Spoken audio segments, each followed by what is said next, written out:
it was then when it started clicking that, hold on, there's something, there's an I in the mind that has nothing to do with the true I, who I truly am. We have gotten lost in today's world of everything that we have been experiencing, of the content of our lives. And that's why the world looks like it does, because we're trying to convince each other who's got the most accurate outlook on life. And I feel compassion to it, but I'm also so fascinated by it. Like I know that this is what we are all seeking. Learning how to see through the personality and like letting go of preconceptions and expectations and memories and thoughts and things that we have been identified with, opinions, beliefs. This is something that I have been experimenting with for quite a while now. And I think when it started clicking for me, it was like 2 years ago. And then it's been a gradual process of seeing through the illusions of my mind and realizing that these things that I have been walking around and identified with in the past has nothing to do with me. I remember when I was younger, I used to identify so much with my opinions and beliefs, and I was a lot into politics then. I used to get so offended and defensive when people disagreed with me. I thought that I needed to assert myself because I was the one with the most accurate outlook on life. I didn't realize that I was hyper identified with my mind. And every time people disagreed with me when I was younger, I got defensive and I got upset and angry almost. And I always felt the need to assert myself and tell them why they were wrong and why I was right. And I could never admit when I was wrong. And this is what happens. This is like a side effect of identifying with the mind, identifying with memories and really the personality. Because the personality is made up from memories, a collection of memories coming from the past, from experiences and traumas and insecurities and strengths and everything that we have experienced throughout our life. That's basically the personality. We adopt this personality because we believe that this thing will help us survive the best we can throughout our upbringing. But it comes from experience. We are identifying with the content of everything we have experienced. And I was identified with this, and a lot of people are identified with this. And there's nothing wrong with this. But when we do identify with the personality, we will feel like something is missing all the time. And we will be easily offended when people disagree with us. Because when we are identified with our personality, people who don't see the world like we do, we will feel personally attacked by. And you can see why that is, right? Because when we identify, let's say I have a strong opinion about something that I am identified with, and you disagree with me. Because I have an identification with that opinion or belief, I will feel personally attacked because I am identified with it. And basically, this is what the world is built upon, if you think about it. Like politics, for example, is built on this egoic pattern of identifying with thoughts and beliefs and opinions. We're not seeing through, we're not realizing who we truly are under the personality. And so I used to identify with this a lot. And 2 years ago, I had quite a profound experience that helped me see through this from the beginning. Or that's when it all started. I mean, leading up to that point, I had done so many practices and work on myself that obviously that needed to happen. But it was then when it started clicking that, hold on, there's something, there's an I in the mind that has nothing to do with the true I, who I truly am. That which I truly am is just a sensation of I am. Just that sensation of I exist. And that's when I started feeling that for the first time. I saw through the illusions of my mind. It was almost like I was stepping back towards something way deeper. Way, way, way deeper. Something that was not missing anything. Something that was not offended by anything. Something that was not suffering. Something that was always peaceful, regardless of what happens. I was able to find my way into that. And so I started seeing through the illusion of the personality that I had gathered. It's almost like having different colored glasses on ourselves. It's like I'm wearing red tinted colored glasses and someone else is wearing blue tinted colored glasses. And this is what we're identifying with. We're identifying with the color of our glasses. We're trying to convince each other who's got the right color.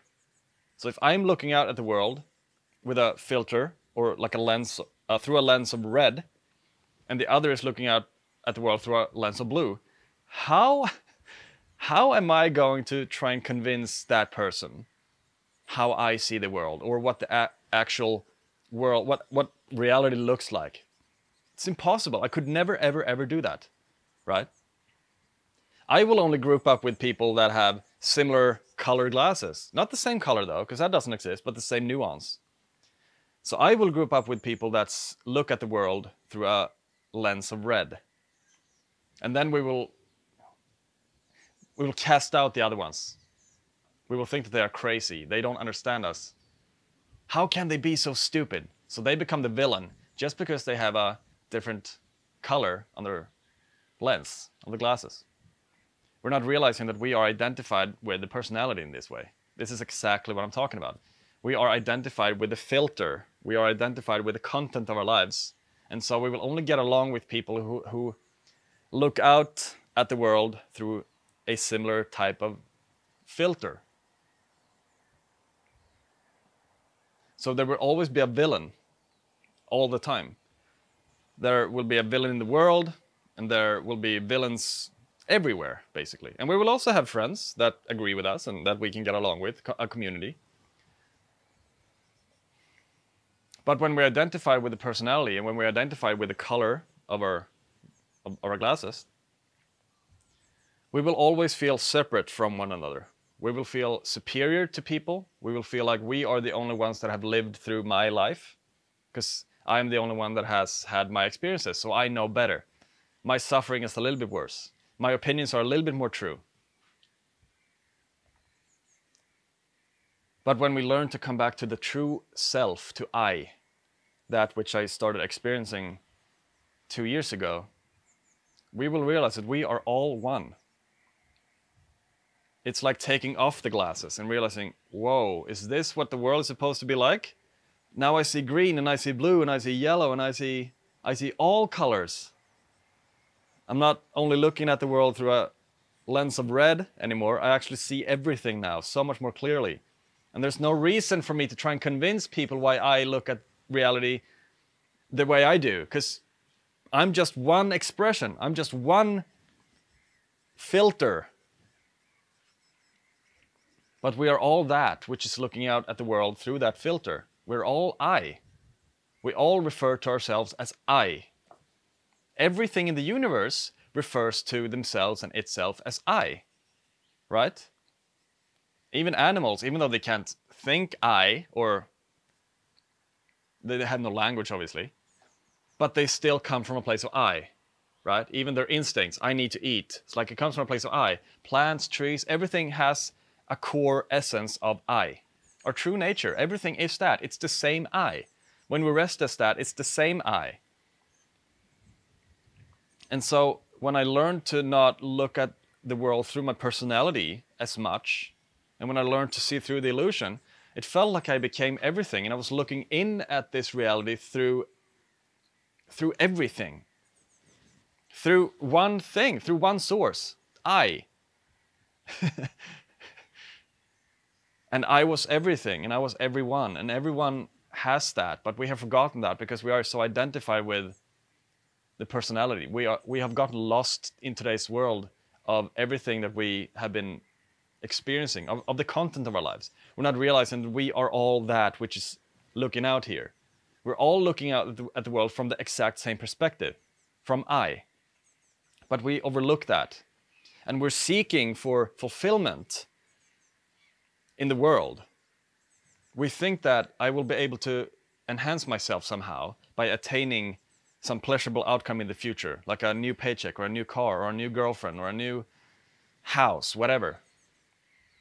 We're seeking for belonging. We're seeking for a place to be like, oh, I can rest here. Okay, now it's enough. I can retire. I don't need anything. I'm fine. I'm complete as I am. I am perfect. I need nothing. We're looking in the wrong direction. We're looking externally for this type of belonging that I'm talking about. When we get in touch with the I, when we get in touch with that which is everything, awareness, when we fall back into that space from which we are looking out at reality from, we find that belonging. We find the exact thing that we are looking for in the world. We find peace of mind, we find unconditional love, we find belonging. We feel safe, we feel like we are perfect, we feel like we don't need anything. And I'm not saying that we're going to be walking around and be identified with the all, with just the I or that awareness all the time. But from my experience, after I have had those experiences over the last 2 years, it's always an underlying sense of just joy in me. That is always there, is always there.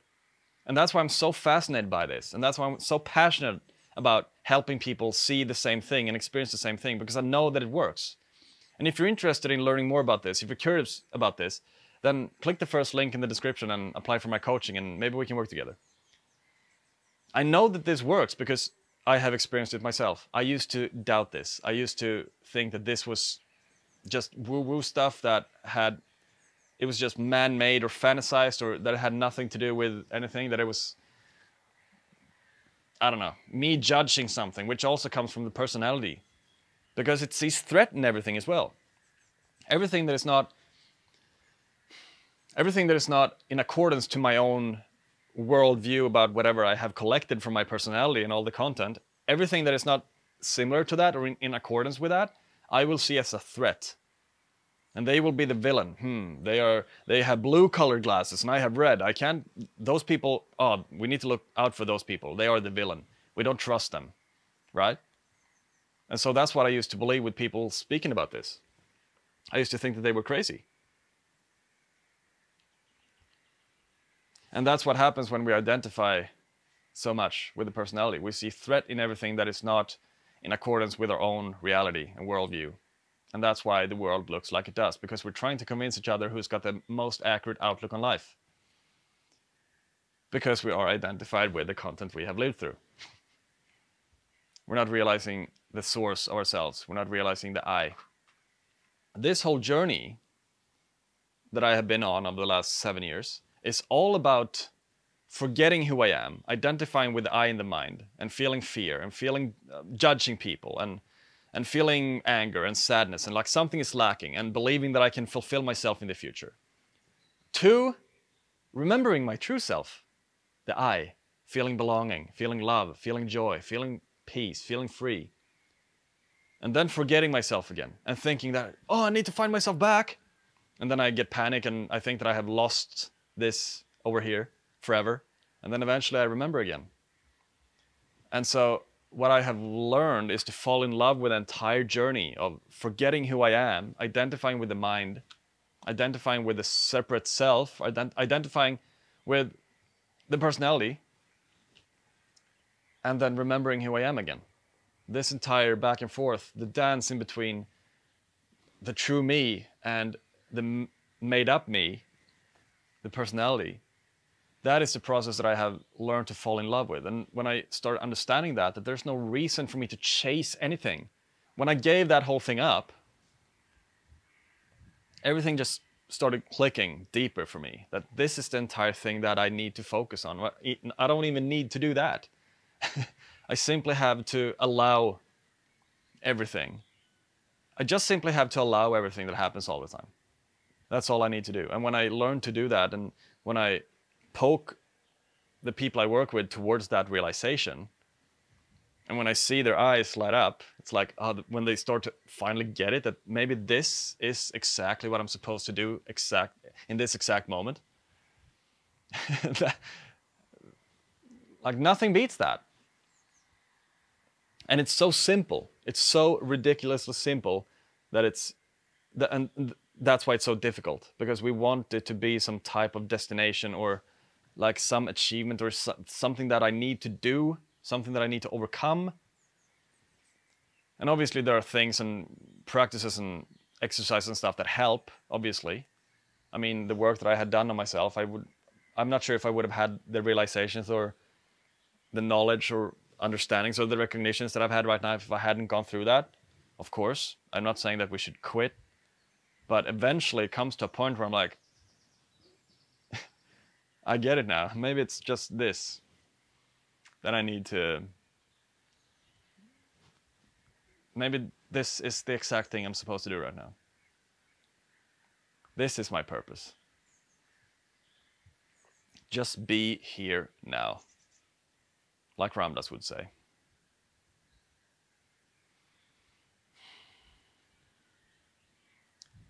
And I find it like it's the most fascinating thing ever. It's the most fascinating thing ever because it cannot be intellectualized. I have always wanted to intellectualize things and think things through, and I've been wanting to make concepts, and it can't be done with this. It's a simple recognition of what has always been here and now. It's always been me. I've been looking for me in the world. And fact is that I have been thinking that I will find an improved version of me in the world by attaining something. I've literally given a piece of myself to a future desire, thinking that whenever I have achieved that desire, then I will be more of myself again. It's such a insane thing that we're doing as humans. We're not realizing that I already have everything I'm looking for. I already am that. Like, how can we not see this?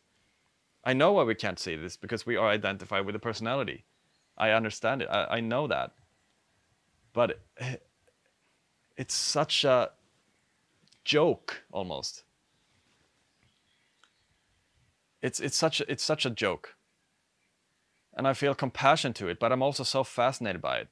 Like, I know that this is what we are all seeking. It's like the mission that we are all one in. We are striving for the alleviation of suffering, but we are not aware of how we do that. We think that suffering, I can alleviate my suffering from attaining pleasurable outcomes or instant pleasures, like having beers or looking forward to the weekend. And then when the weekend comes, it's like, oh, this is not really what I was thinking it was going to be. And then we're looking forward to the summer vacation or like the next paycheck. Like, we're not aware of that this chase is keeping us away from finding what we're seeking. And so when I have learned to get in touch with this I again, everything that I have desired in the future have completely changed. Like, I'm not expecting my own fulfillment to come from future outcomes anymore. Because I know that I'm already fulfilled. I have that which I have been seeking my entire life. But we have to learn to not identify with the personality so much. That is the obstacle that we want to overcome. And I'm very interested about this journey ahead as well. I'm so grateful. I'm so grateful. I'm so grateful that you're watching as well. And if you haven't already, please subscribe. I'm trying to make it to 1,000 subscribers. And like I said, if you're interested in coaching, please click the first link and we can have a chat and maybe we can work together. Please don't forget to like and comment, and I hope to see you in the next video. Thank you so much. Bye.